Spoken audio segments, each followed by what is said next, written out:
Hi Dave, thanks for coming along and talking to us today. I'm going to put you right on the spot straight away, all right? Because I heard earlier on today about the parking spaces and PowerPoints getting put in Portsmouth. It's a very, very busy place, Portsmouth. What are you going to do when every car's electric? Where are you going to park them then? Very good question. Of course, I would say that's a lovely problem to have if every car was electric in Portsmouth. Okay. That would improve the air quality tremendously. But obviously, as we're trying to encourage people to go electric, the council fleet of vehicles are electric, and we're trying to encourage the people who are on our contracts for their vehicles to be electric. We'd obviously have to upgrade our infrastructure, and we'd obviously have to have more places where people can charge it, either outside their homes, off-road, or perhaps somewhere where you can just go to, much like you've got like petrol stations at the moment. It will just become vehicle charging stations. As the technology increases, it becomes easier to. Yeah, I'm sorry, that was a nasty one to ask you. But yeah, it would be a lovely problem, wouldn't it? Yeah. But Portsmouth being, is it the second most congested city? Is it the second most congested? It's the most densely populated city in the UK outside of London. That's right. I thought it was something like that.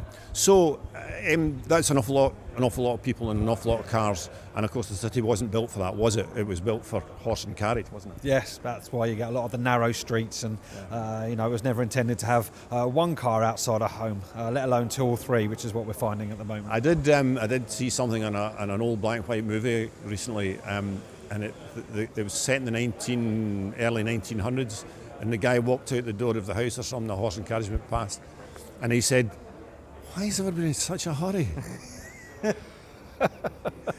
Yeah, times change. Just a little bit. So, is there anything else that the council are doing? From everyone I've talked to today, the council's really walking the walk and embracing the whole thing. Is there any other nuggets you can give me? It's a mixture of big things. Obviously, we want to make sure everything, make sure things are converted over to electric. We've led in that.